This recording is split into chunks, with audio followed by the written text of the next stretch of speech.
If you examine every NBA team's history, you can easily find specific instances where front offices made a big swing to try and extend an era. Sometimes those swings connect, and other times they fall flat on their face. Look no further than today's NBA for examples of what I'm talking about. Two recent instances, the Bucks trading for Damian Lillard and the Suns trading for KD and Bradley Beal, are both great examples of front office swings. Both the Suns and the Bucks made the finals in 2021, and since that finals appearance, they've had brutal playoff losses and a lot of questions. But both the Suns moves and the Dame trade were moves by the front office to try to get back to that mountaintop. But not every swing does end in a miss. There are a lot of examples of teams that took that swing and it ended up paying off. How about the Boston Celtics in 2007 when they traded for KG and Ray Allen? Paul Pierce was on the record saying he was thinking about leaving. He was in trade talks. They take that swing for KG and Ray Allen, and they win a title in 2008. We're going to look at this one a little bit later, but the Lakers taking the swing for Pau Gasol. Kobe had publicly requested a trade at the end of the 2007 season. Well, if you don't know how you can move forward in that situation, you're still under contract with them. Are you saying right here on this show that you want to be traded? Yeah, I would like to be traded, yeah. The Lakers make that trade for Gasol and go to 3 straight finals, winning 2 of them. You could even look at the Bulls trading for Dennis Rodman in 1995. Rodman was fresh off a meltdown in the playoffs. He had his shoes off on the bench. And the Bulls were fresh off a postseason loss to the Magic. The Bulls make that big swing for Rodman and then go on to win 3 consecutive championships. Without that Rodman swing, they probably don't win 3. And how about the Mavs trading for Jason Kidd in 2008? They made the finals in 2006 and lost to the Heat. 2007, they have an embarrassing first-round playoff loss to the Warriors. And then they make that trade for Kidd, go through a little bit more hardships, but end up winning the championship in 2011. All right, now joining me, my brother, my co-host, Jelani McCoy. And today, we're going to dig deep into some swings and misses that front offices made that they made to try and prolong an era, but they really just kind of expedited the downfall of their team. J-Mac, you got some, I feel like there's some legends kind of staring me in the eyes, and it's not you, right? Yeah, it's purposeful. So we're going to start in Philadelphia in 2005 for our first front office swing and miss. To set the scene a little bit, the Philadelphia 76ers behind Allen Iverson, they make the finals in 2001, a David versus Goliath feel. You got Iverson, and I mean, it's a lot of people point at that Sixers team and say that one, AI had no help, but then you have another contingent that looks at that Sixers team and they see that they had the defensive player of the year, Dikembe Mutombo, they had the coach of the year, they had the 6th man of the year, Aaron McKie. Where do you lie on that pendulum? Did AI have help, or did he drag that team through the Eastern Conference mud into the finals? Can we go 50-50, 60-40 on that? You know what I mean? I feel like he drugged that team, but he also had the cast of characters, so to speak, that allowed him to be the Allen Iverson that we all know and love, right? A lot of ISO ball. Just, you know, a lot of defense, a lot of players who are willing to sacrifice their own personal goals, whether that be scoring more or, you know, playing defense, or, you know, Larry Brown's a notorious defensive coach, so you're going to have to play some defense playing with LB. But I think it was a little bit, it's like a 60-40 because he did drag. No disrespect, no disrespect to nobody out there, but he did drag a little bit. You know what I'm saying? Hopefully, people on the team will tell you that, because who do you have out there? Like Matt Geiger, like Todd McCulloch. You know, he had a couple. E. Snow, Derek McKee. He had a couple of the homies out there, but you know what I mean. A lot of the, you know, whether they was in, that was a product of Larry's system for them to be those players, that version of themselves, for them to be successful. And a combination of AI was definitely bringing people with him through those Eastern Conference Finals. So I'm going to go 60-40 AI. I'm gonna let that happen. I think that's fair. So they make the finals in 2001, and they do try and add some help in the following years. They get Keith Van Horn in 2002, which might not sound like a huge move, but back then, adding something.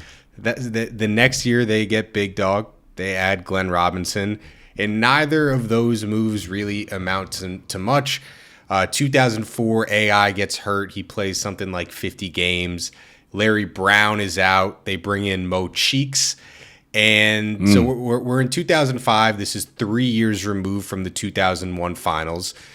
Questions are being asked, and valid questions. AI's what? 5'11", 160 pounds. He's playing like 45 minutes a night. How can you expect a dude like that to lead a team, put a team on his back year in, year out, and drag him to the playoffs? So and practice, even though that you may not think that he didn't practice. He did practice. He did practice. So 2005, the front office takes that big swing. They trade for Chris Webber. They trade Brian Skinner, Kenny Thomas, and Corliss Williamson to the Kings for Chris Webber, Matt Barnes, and Michael Bradley. Webber had 3 years, $60 million left on his deal. The salary cap in 2005 was under $50 million per year. So Webb's making 20. AI is making about 20. So that's your team. You're going all in on AI and Chris Webber. Webber was 31 at the time. Iverson was 29. Mathematically, and like what you're taught about NBA players, is that if your two best players are 31 and 29, like that's kind of where they're supposed to be. If you want to win a title. That's when you like mature as a man. Like you start maturing really as a man around that age. So yeah, like I feel like 29, 30, early 30s, like going into your 30s, that should be prime, ready to make title runs and go deep into the playoffs. And so Webber has microfracture knee surgery after the 2003 playoffs. Remember, he gets hurt. Mike told that story on our show where he threw the lob to Webber against the Mavs. And Webber busts his knee. He gets microfracture. Was C-Web, like, was it a completely different player post microfracture C-Web? This is microfracture V1. Right. This ain't the other microfracture with dudes who's jumping back in 2 to 3 weeks, a la Kmart and a couple of other people. You know, this was microfracture V1. Along the host of lines of numerous injuries that C-Web had. The shoulder, foot, ankle, you know what I mean? He's had to play through a multitude of injuries throughout his career, which he doesn't get a lot of credit for. But, yeah, like this is microfracture V1 C-Web. So, in fairness to him, although he was serviceable, I would think that he had to be a little different, Dylan. You know what I mean? Yeah. They hadn't perfected that procedure yet. Remember, that was a death sentence at one point when you heard microfracture. So, I think he was different, but serviceable, but not serviceable to the end of putting all your chips in one basket and having him be 1B to Allen Iverson's 1A of your two-man combo. I mean, post microfracture, Chris Webber is still probably the best player that AI played with in Philly. It also wasn't. Factoid. It wasn't the same AI that got him there. And yeah, to go back on microfracture, we talked about it with Amari. But that surgery around that time, they thought that it was this revolutionary surgery. They would drill a hole into your kneecap, which sounds great. Which would pool blood and, in theory, grow cartilage. And a lot of these dudes like T-Mac, Penny Hardaway, Chris Webber, you hear a lot about knee cartilage and debilitating knee cartilage. And if you bone don't have bone on bone, if you don't have any knee cartilage, your knee's not going to feel good. But surprise, surprise, drilling a hole into the kneecap bone and pooling it with blood actually didn't make your knee any better. It actually did the opposite. So guys like Chris Webber, Tracy McGrady, Penny Hardaway, they got screwed. That sounds like a Civil War fucking right. Crew. We're gonna drill a hole in it, and like that sounds like some weird old school lobotomy. He's schizophrenic, so we're gonna drill a hole in his head, and it's gonna relieve some pressure type shit. That's it's a little what's the word I'm looking for? Medieval. Archaic and medieval. Yeah. Mm-hmm. So with Philly, with C-Web and AI, they make the playoffs in 2005. They lose in 5 games to Detroit. And then 2006, they're both pretty healthy. Weber puts up like 20 and 10. AI's doing his thing, but they don't make the playoffs. And next season, Iverson gets traded to the Nuggets. And that is the end of the 10-year Allen Iverson era in Philadelphia. They take that big swing in 2005 for Weber, and it can go one of two ways. The East is not strong in 2005. That's when the Pistons go back-to-back to the finals.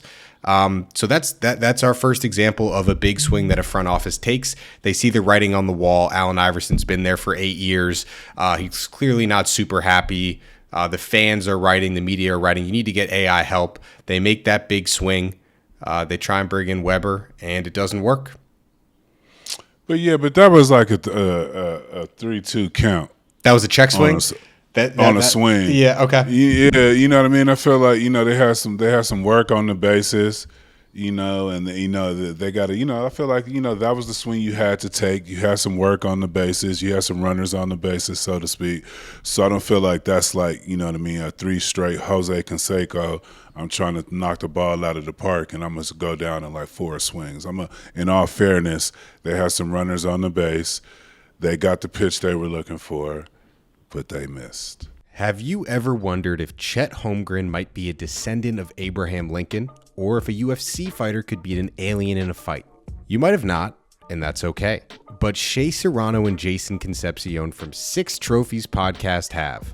If you love basketball, and more importantly, if you love fun, you gotta listen to Six Trophies, where Shea and Jason serve up the biggest moments from around the NBA with their brand of unbridled joy, banter, and pop culture side quests. Each week, they hand out 6 pop culture themed trophies for 6 basketball related activities. Stuff like the Denzel Washington and Training Day trophy, given out to the player or team having the best week around the NBA. Or the Lauryn Hill You Might Win Some, But You Just Lost One trophy for the team or player that just can't get it together. Plus, a bunch more trophies for all the good, bad, or just plain head-scratching moments around the NBA. This playoff season, you'll want to make Six Trophies your go-to companion podcast. Follow Six Trophies on the Wondery app or wherever you get your podcasts. Listen ad-free right now by joining Wondery Plus. So let's stay in the Eastern Conference now and go to another front office swing that also involved Allen Iverson. So to set the scene, we're going to be in Detroit, Michigan right now. And this guy gets a lot of flack for drafting Darko Milicic over Carmelo Anthony, for signing Ben Gordon, Josh Smith, and Charlie Villanueva to big contracts. But I think you have to put some respect on Joe Dumars' name for what he did in the early 2000s with the Pistons. He takes over the team in 2001. He inherits a 32-win Pistons team. He's the president of basketball operations. And within 4 years, he completely turns the tide, and the Pistons beat the Lakers in the finals. And that was all through, at the time, little moves that turned into forming a monster of a team. I mean, you got to realize within 3 years, he signs Chauncey Billups in free agency. He trades Jerry Stackhouse for Rip Hamilton, which at the time, Stackhouse, remember, was putting up 30 a game for the Pistons. He had led them to round 2 of the playoffs. He gets Ben Wallace from the Magic in the Grant Hill sign and trade, and he trades for Rasheed Wallace at the 2004 deadline. So that 3-year run, quality moves, super quality moves. The Pistons win the title in 2004, and they end up going to 6 straight Eastern Conference Finals from 2003 to 2008. And this is the definition of like a grass is always greener, because if you go back and read the stuff that Pistons fans are talking about in that window, it was almost like, like the Eastern Conference Finals again. They can't get over that hump. And meanwhile, you look at Pistons fans now, they love basketball over there. I think they would probably do some weird shit to get back to the Eastern Conference Finals. So before we get into this big swing, I just wanted to quickly shout out Joe Dumars, because that's a hell of a little front office run for a 3-year stretch. Stop playing with Joe Dumars. Don't nobody want to go to Detroit. Only thing, before, until they started winning titles, there's a big gap between the bad boys and these Pistons, that's not a free agent destination, Dylan. Nobody wants to go to freeze their ass off in Detroit, you know what I mean, to play, mediocre basketball. So to your point, Joe Dumars did make them brought relevancy back to that organization. That's a proud organization. I never hear any bad things about the Piston organizations, like they were cheap or they didn't pay money when they needed to. So I like, to your point, Joe Dumars did a great job reinvigorating the franchise, because I assure you, nobody in the summertime is other than the bag is looking at Detroit as a free agent destination. Would you rather go to Detroit or Cleveland? I'd rather go to Detroit. I don't know about this place, man. I just stayed in my hotel room, man. But every time I look out my window, it's pretty depressing out here, man. It's bad. It's bad. So you're not going out? No going out in Cleveland, man. It's all factories. I haven't experienced the beauty of Cleveland. Some of the Cleveland people say this out there, so I can only go of what my limited experience is, and I hate to do that, but for what my limited experience is, I'm gonna go with Detroit. The D. The D's got history. You got Motown. You soul, got Ford. Yeah. So they do make 6 straight conference finals from 2003 to 2008. But unfortunately for the Pistons, the East does get a little bit better near the tail end of that. LeBron starts to become LeBron. KG and Ray Allen enter the conference. Mm-hmm. And 2 games into the 2009 season, the Pistons make a bombshell trade that blindsided the NBA and maybe some people on their team too. They traded former Finals MVP and their point guard Chauncey Billups to the Denver Nuggets for Allen Iverson. And there's mixed thoughts as to why Dumars made that move. Some classify that as a swing. I mean, on paper, you got Iverson, Rip Hamilton, Tayshaun Prince, McDyess, and Sheed. Not bad, right? Iverson was fresh off a 2008 season where he made the All-Star game. He played 82 games. He averaged 26 points per game. He was early 30s. AI is still AI. You bring some offense in. There's other people that say that move was throwing in the towel on the era. AI was in an expiring contract. You had the summer of 2010 looming, which is obviously the LeBron decision year. And I mean, maybe they thought they were going to get LeBron. No, Joe G was a bad mofo, but I don't know if he's going to be able to get. He was going to get that. The best thing part he had about it, he was coming from Cleveland. They thought they were getting one version of AI. They got the other version. And it was the first time in his career that he averaged under 20 points per game. And the Pistons, since that trade, have had an over 500 season exactly one time. And it was a 42 and 40. This is when the world turned on AI. Because this isn't around the time they asked AI if he would come off the bench. Yep. Or what if the best version of him would be coming off the bench as the scorer, and he doesn't want to take, his diminished role, so to speak. You know what I mean? He still thinks he's the AI of, 2000. So I think this is also an important thing to notice, that this is kind of when, the NBA insider, in the world kind of turned on AI and made him like a pariah who didn't want to sail, I guess, off gently into the sunset. Sucked. As a fan, as a purist, as an NBA player, it sucked to watch one of the greats get treated like that. And I don't even think he was on his way out. Mm-hmm. And it actually wasn't the first time that they tried to blow up the nucleus. It was confirmed in 2015 by the Detroit Free Press and Kobe Bryant that the Lakers and the Pistons had agreed on a deal after the 2007 season that would have sent Kobe Bryant to the Detroit Pistons for Rip Hamilton, Tayshaun Prince, Amir Johnson, and a first-round pick. And that's why Mad Kobe. That was mad Kobe. And Kobe used his no-trade clause. And, yeah, Kobe could have been on the Detroit Pistons if he didn't have a no-trade clause. And that brings us to our next subject, which is the Los Angeles Lakers. And they make 2 big swings in about a 4-year period. One of them really hits. One of them really doesn't. So we're going to start with the one that really does hit. So we just mentioned that after the 2007 season, Kobe publicly demands a trade. There's an ESPN article. He goes on Stephen A. Smith's radio show and says, I would like to be traded. You remember all the rants from practice that was in social media? You got to get some men in here. Yeah. I can't do nothing with this shit. Yeah. You know what I mean? That was Mad Bean. That had to happen too. But wasn't that older Bean? I'm talking about 2007. This is after Shaq leaves.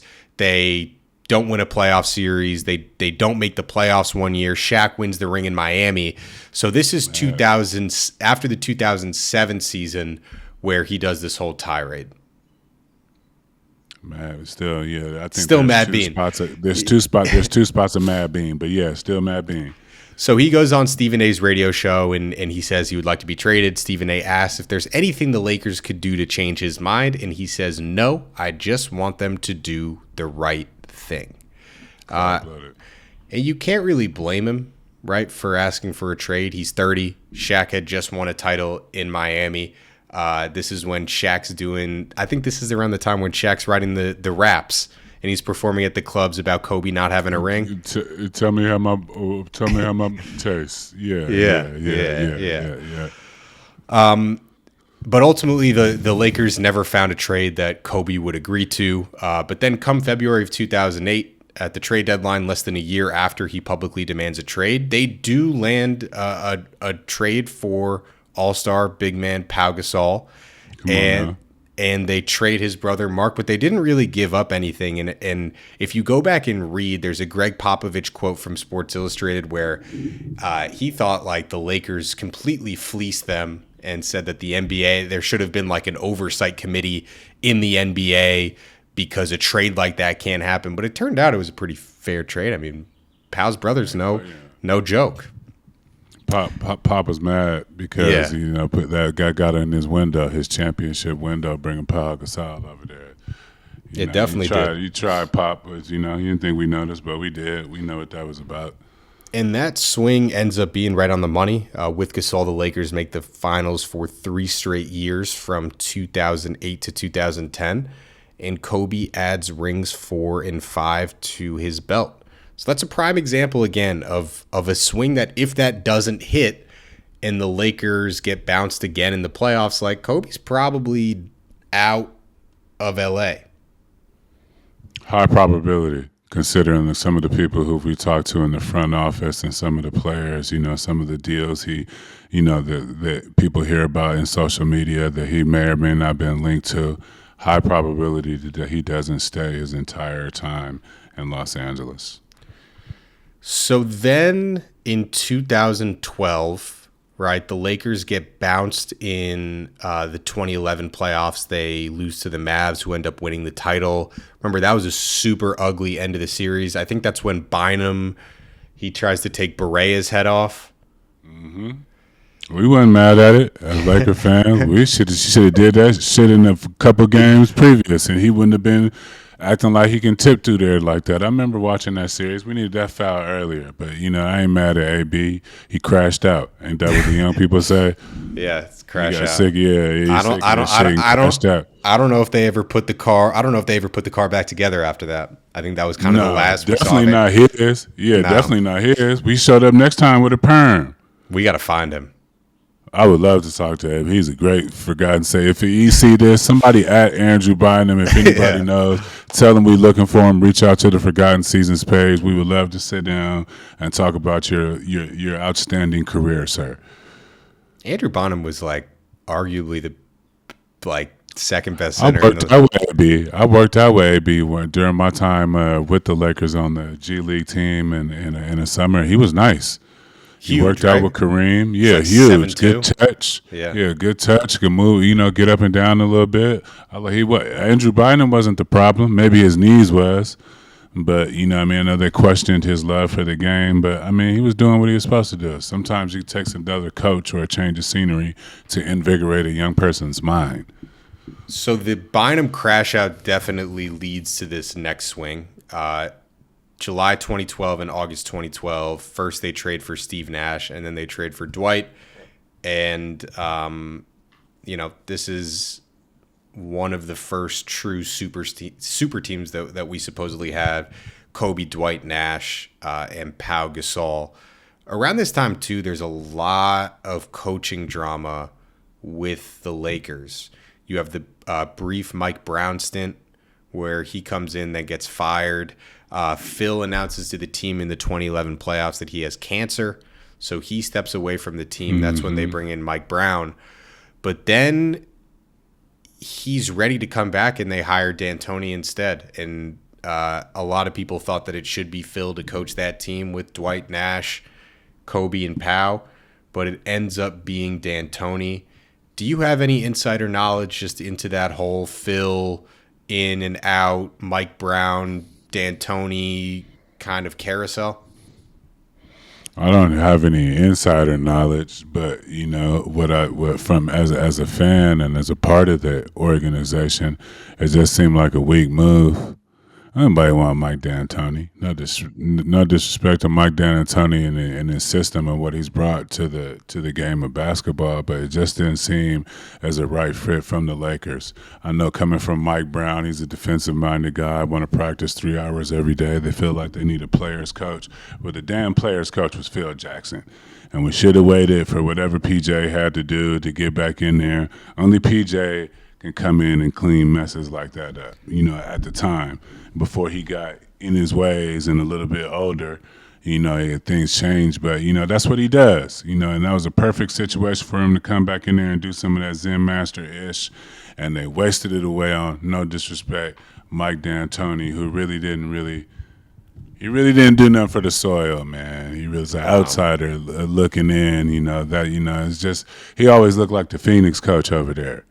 Yeah, fact. Right. Yeah, he just looked like the dude, the Suns coach over there coaching the Lakers. That's what I always looked at as a when I think about my fan name. It's like Karl Malone in the Lakers jersey. You don't really consider him a Laker. You say, like, you preface it by saying Karl Malone in a Lakers jersey. So it's one of those things. Well, West Coast people, we're territorial, Dylan. We territorial. We don't play that.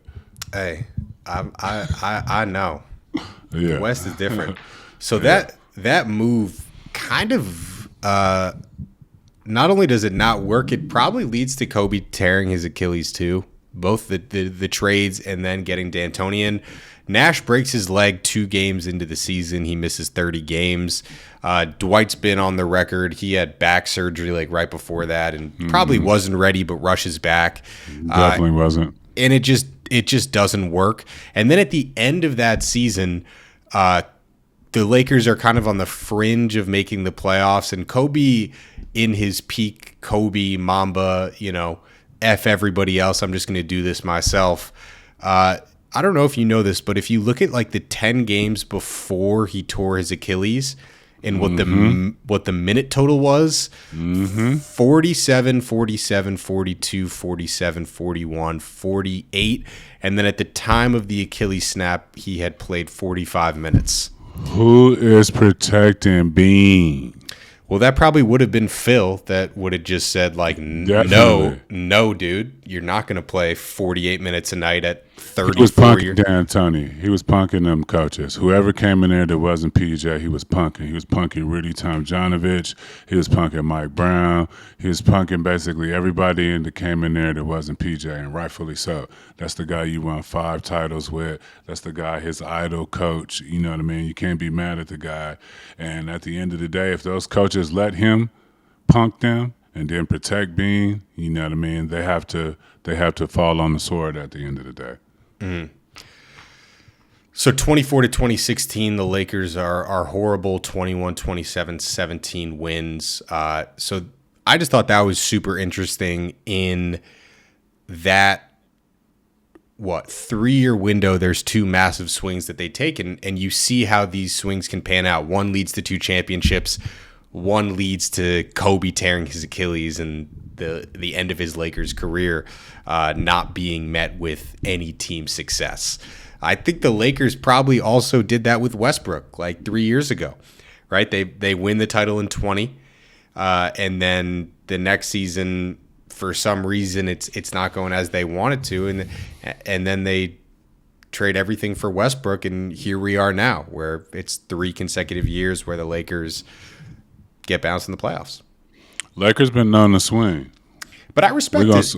Yeah. They win. They've had success with free agency out here since Kareem Abdul-Jabbar. You know, the Lakers can also they can wiggle too. They can kind of they could slide some cash, use their kind of Laker aura to get out of those predicaments. The next swing and miss happens in Houston, Texas. The Houston Rockets win back-to-back titles in 1994 and 1995. They win that with Hakeem leading the charge. Clyde Drexler comes in for the second championship in 1995. Great supporting cast, Robert Horry, Sam Cassell. But then in 1996, they get swept by the Sonics, your former team. A lot of people point towards that as like, I was reading that they say in 94 and 95, the biggest asterisk, quote unquote, on the Rockets championships is that there was no Michael Jordan there. But other people point out that they actually also avoided the Sonics in that 2-year window, and that was the team that really gave them problems. They had nobody that could guard Sean Kemp. Horry was too small. Horry was a small forward. So then after that 1996 sweep, they make their big swing. They trade Horry and Sam Cassell for Charles Barkley. And Barkley is in his early to mid 30s, but still has a lot of game. And that is their big swing. They bring in Charles Barkley. 97, they lose to Utah in 6 games. They do win 57 games. And Barkley had a great quote. He said that they mortgaged their depth. And Barkley described to Sports Illustrated that the Rockets were thin as a supermodel, but not nearly as pretty. So they went all in on Barkley, Drexler, and Olajuwon. What's your analysis on this? Because a lot of people say they did it to avoid the Sonics. They couldn't get past the Jazz.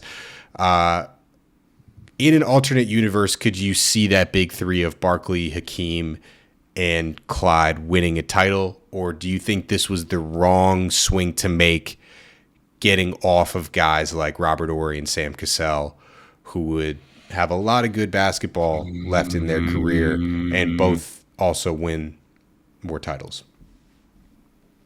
Damn. I want to be unfair, but sometimes life isn't always fair.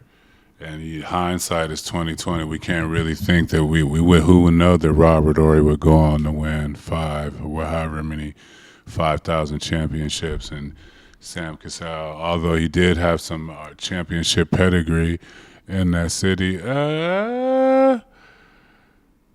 See, this is what happens, and this is the old league where some of this nostalgia is bringing back like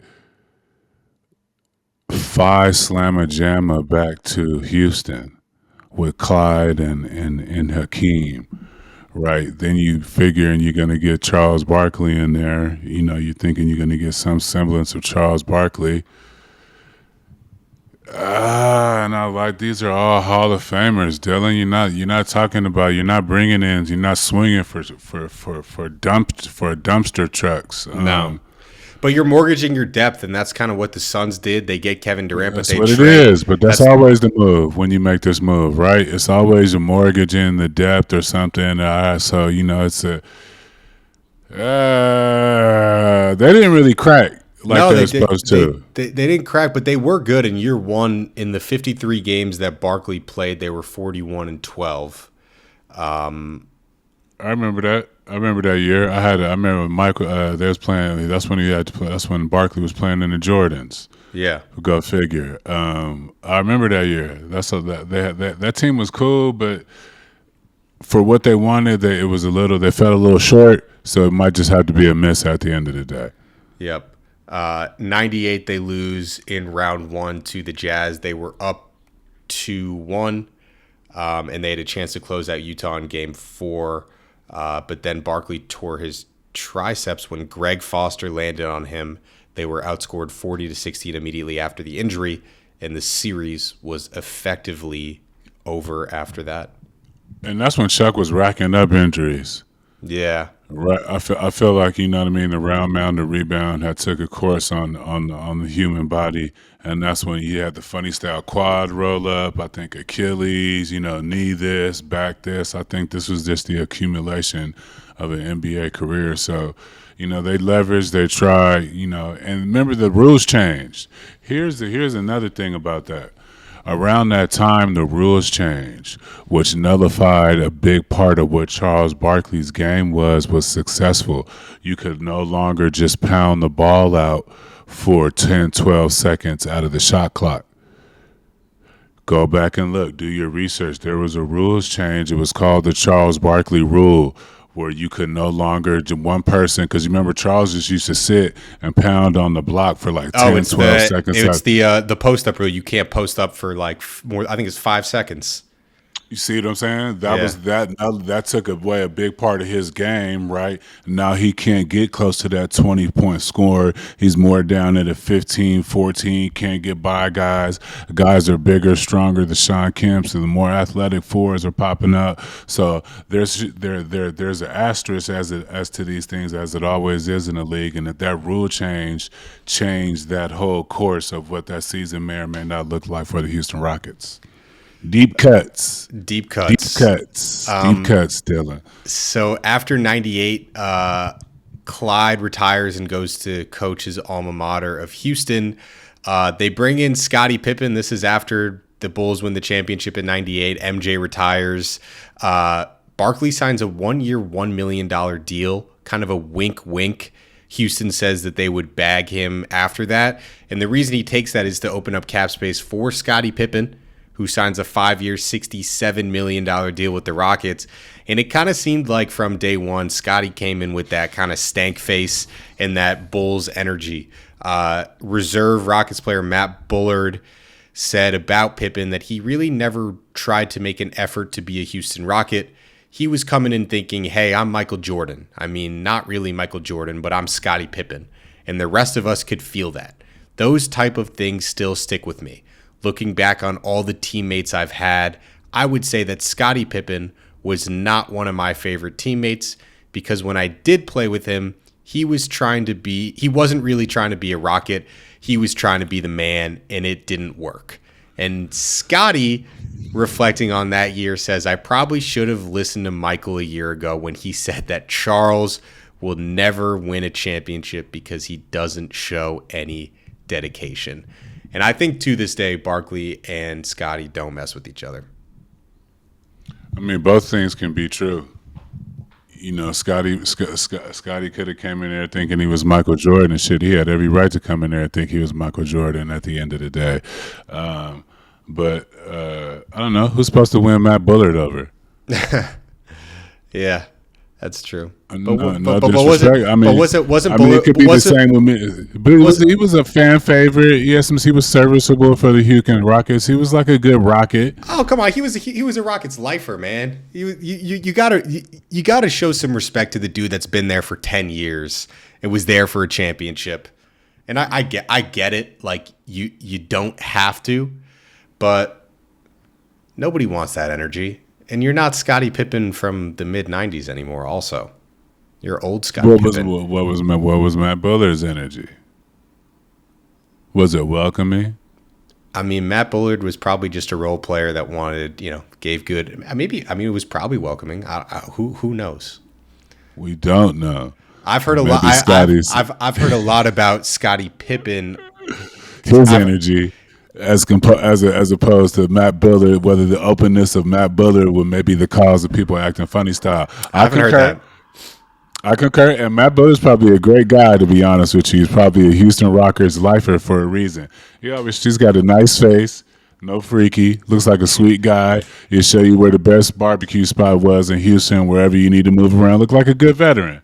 I ain't mad at Bullard. I'm just a Scottie Pippen guy, and the more ish I can block from Scottie Pippen, I'll try my best at some points. I'm in a good mood today. I'm gonna take a straight for Scottie, and he's going through a lot right now. He definitely is going through a lot, man. Yeah. So, it was love from Forgotten Seasons, Scottie. I don't know how welcoming the environment was it's definitely a difference from Chicago to Houston. Maybe he had a culture shock. I don't know. We're all humans at the end of the day, people. I mean, Scottie Pippen's a good example of that. Even if you have 6 rings, you know, a crazy girl can still ruin your life. Ain't that right, J-Mac? Facts. I don't have a crazy girl, though. So that's the end of our swing and miss section. There's a couple asterisks that I think are just like more so funny. The Gary Payton for Ray Allen Sonics and Bucks trade in 2003. Obviously, the Sonics had their storied history in the 90s with Gary Payton. They go to the finals in 1996. The Bucks, on the other hand, have that Eastern Conference Finals run in 2001 with Ray Allen, which may or may not have been dictated by crooked referees. We also have to mention that George Karl, who was the coach of the Sonics, is now at the head of the Bucks helm. He's not only the head coach, he is the general manager as well. And they make this trade, Ray Allen for Gary Payton. You go back and look at it, and the rationale, I guess, from the Bucks standpoint is that they got Desmond Mason in the deal, who was a young high flyer, was showing flashes that maybe he could be a star, and they had young Mike Redd already in Milwaukee, and they felt that GP, Desmond Mason, and Michael Redd maybe could have done a little something. There's also rumors that Ray Allen and George Karl didn't get along, but didn't really amount to extending any of those eras. But I think it is a pretty funny swing that the front offices took that didn't really make a ton of sense. I mean, from the Sonic standpoint, they get off GP. GP ends up leaving Milwaukee after that offseason anyway. And they get, 4 years of prime Ray Allen, which they don't do much with. They make round 2 of the playoffs. But I thought that was just a funny swing. That was like it was definitely a funny swing. Wasting the prime Ray. Maybe they didn't want to pay GP. They know he was going to be wanting some money. Maybe they just thought his time was up in Seattle. There's different GMs coming in and out of Seattle. I think ownership changed. In Seattle? Ownership, I think by that time, Starbucks had brought the Sonics. I think Schultz brought the team by that time. So, ownership changed. Dudes come in. I don't want to move in another direction. Maybe they don't want the brash talking East Oakland point guard anymore. They want to come in with a clean cut Ray Allen. This gonna. I guess. Yeah. I guess. If I'm gonna be swinging and making that type of move, those are the type of things I'm gonna be thinking about.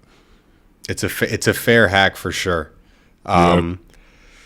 So that's it. I think I mentioned it at the top, but you see teams today like the Lillard swing for the Bucks and the Beal swing for the Suns. It's too early to tell like how those will ultimately end out, but it's going to go one of two ways, right? You're either probably going to go back to the promised land, or you're going to be looking at maybe Giannis and Booker and KD on different teams in a few years. But these are the moves that, you just saw 30 years later, 20 years later, people still talk about and fans point at, if this move didn't happen, we want to win this championship, or if they made a different move, maybe our whole team doesn't collapse. So these are the things that are so interesting and make me glad that I'm not a general manager that actually has to make these decisions. I'm just a dude that can talk about them and say that I wouldn't have done it because I'm smarter than the GMs. Facts. It's either make these moves or do the OKC thing and have all the picks and wait around for a bunch of years and hope those picks pan out, but those picks got to pan out.